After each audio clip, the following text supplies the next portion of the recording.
El Congreso de Estados Unidos aprobó $248.5 millones para México dentro de la iniciativa Mérida para el año fiscal 2012. Además, $33.5 millones bajo el rubro de ayuda al desarrollo.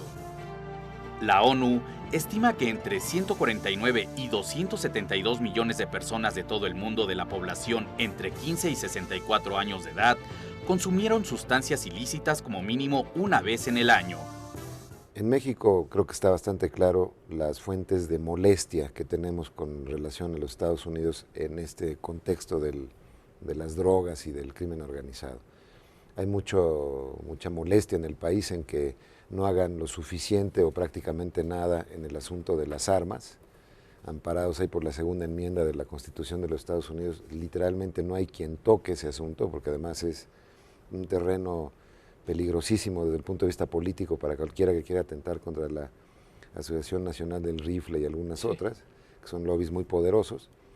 Pero nos molesta mucho a los mexicanos que las armas fluyan de esa forma tan fácil, que se vendan tantas en el sur de Estados Unidos con relación a las que se venden en las armerías del norte de Estados Unidos. Es una fuente, creo yo, muy identificada en México, que el presidente además continuamente está pues, haciéndoles notar. Creo que este cartelón enorme que se hizo con piezas de armas incautadas, ¿no?, que decían no más armas, no more weapons, me pareció muy interesante en el caso de Ciudad Juárez hace unos días. Pero también está el otro gran asunto de que pareciera que nosotros sí podemos hacer interdicción de drogas en nuestro territorio y de repente se encuentra un aseguramiento importante en Manzanillo o caen 20 toneladas de cocaína en un vagón de ferrocarril por aquí por allá. Ese tipo de noticias nunca las escuchamos en Estados Unidos. Entonces parecía que hay dos fuentes, yo creo, de molestia en México. Uno, que no hacen lo suficiente de aquel lado. Una vez que pasan las drogas, parece ser que desaparecen. No hay grandes capos, no hay Chapos Guzmanes, no hay nada por el estilo reconocibles o que sepamos en Estados Unidos, como si no hubiese todo un aparato para distribuir las drogas, y el tema de las armas. Pero me gustaría, viendo la mirada opuesta, a ellos, ¿qué les molesta con relación a México? Bueno, la fuente histórica de irritación del establishment estadounidense vinculado a las drogas es el de la corrupción. O sea, generalmente ese es el quid que ha sido una constante en las políticas norteamericanas al no mirar interlocutores confiables desde el supuesto, la perspectiva de que hay una infiltración generalizada y a todo nivel en la estructura pública de combate al narcotráfico. Esa ha sido la constante más reiterada. Ellas la ven a todos niveles, en el ejército, en la PFP, en procuradurías. Ha variado históricamente, desde la crítica feroz en la época de Nixon y con sus altas y bajas, que llega a un pico con Reagan, con la muerte de Camarena, donde sí hacían juicios generalizados. La coyuntura del general Rebollo pues generó también controversias muy fuertes en ese sentido, hasta hoy en día, donde digamos la percepción es mucho más acotada, producto que se han ido desarrollando algunos regímenes de cooperación, pero decir que ha desaparecido ese factor de incertidumbre en la perspectiva americana sería falso, ¿no? Quedándonos en el primer punto que señalas de corrupción, ya me dirás cuáles otros tienen ellos como preocupaciones.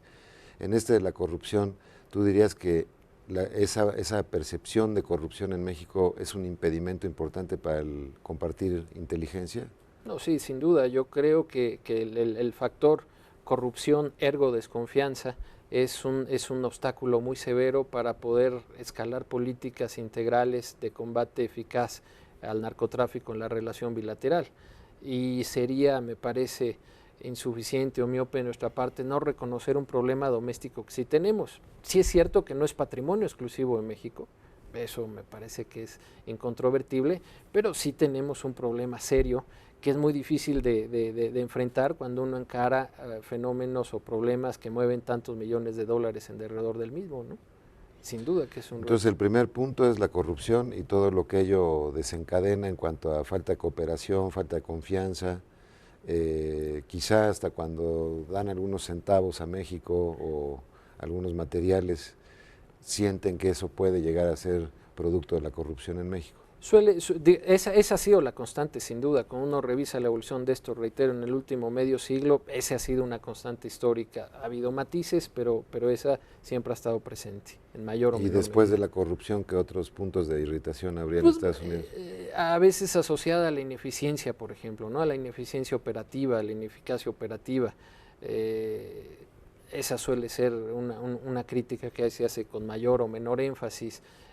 Antaño, por ejemplo, el que falta de compromiso en el entregar a las autoridades americanas en extradición a estos varones de la droga, fenómeno que ha desaparecido, pero esos eran otros factores de crítica que venían de los Estados Unidos hacia México, ¿no? Y visto en este contexto de 50 años, ¿tú dirías que ahora que estamos quizá en el momento más delicado de esta lucha contra el crimen organizado en México, o por lo menos el que tiene el saldo más sangriento, claramente, este periodo de la última administración del presidente Calderón, ¿tú sientes que estamos en uno de los mejores momentos de la relación bilateral en esta materia, en uno de los peores? ¿En qué situación nos encontramos? ¿Cómo lo valoras? Es interesante la pregunta. Yo creo que la respuesta es paradójica.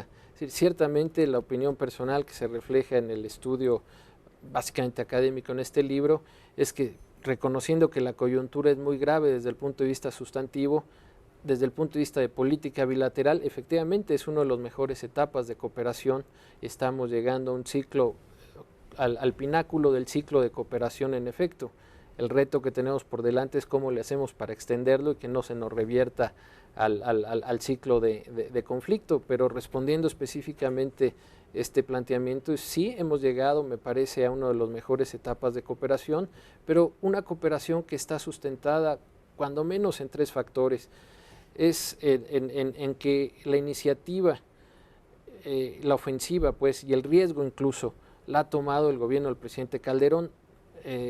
Hay quien simpatice, quien discrepa, pero ciertamente quien tuvo la voluntad política, uno, de enfrentarlo con mucho rigor y con los riesgos que eso implica, fue el gobierno del presidente Calderón, con lo cual desactivó una de las viejas críticas de los Estados Unidos, que era que no hacíamos lo suficiente. La respuesta de la actual administración se fue mucho más allá incluso de lo que esperaba la clase política de los Estados Unidos. Pero hay un factor personal, el presidente Calderón. 2, la empatía de los funcionarios mexicanos con sus contrapartes americanos, me parece que ha sido una constante.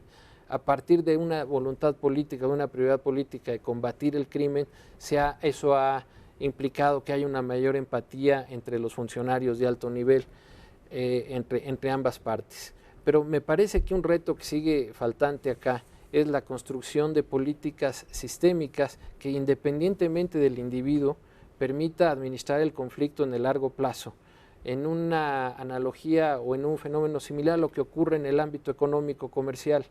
Hoy en día el conflicto no ha desaparecido en una agenda tan amplia y profunda como es lo económico, sin embargo ya no explotan, al menos no con la recurrencia pre-NAFTA, a como ocurren hoy en día.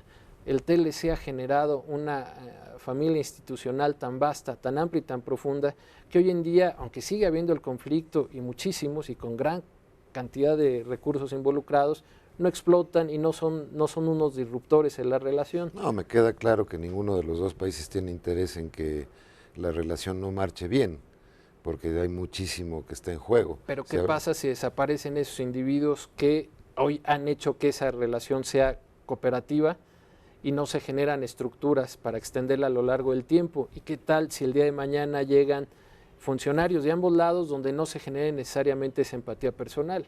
Entonces, eso nos habla de un faltante en la relación que tiene que ver, entre otras cosas, con la construcción de institucionalidad bilateral, ¿no? Sí, de acuerdo, que no sea una cuestión de caprichos temporales del funcionario en turno o de las necesidades políticas que puedan tener. Pero, por ejemplo, me llama la atención que el actual procurador de justicia de Estados Unidos, Eric Holder, ha tenido una cantidad de problemas políticos tremendos. Varias veces han intentado en el Congreso en cortarle la cabeza y él se ha mantenido firme en cuanto a no utilizar a México como un chivo expiatorio, como una fórmula, de decir, pues es que yo no puedo avanzar más porque los mexicanos tal cosa. Quizá ahí es donde el presidente Calderón les quitó el fusible, Sin duda, esa ha sido una gran aportación, pero ¿cómo le hacemos para que eso siga ocurriendo en el futuro y para que no en futuras administraciones no vuelva a ser funcional el acusar gratuitamente al vecino del sur? Porque el chivo expiatorio extranjero siempre es muy atractivo para efectos políticos domésticos, ¿no?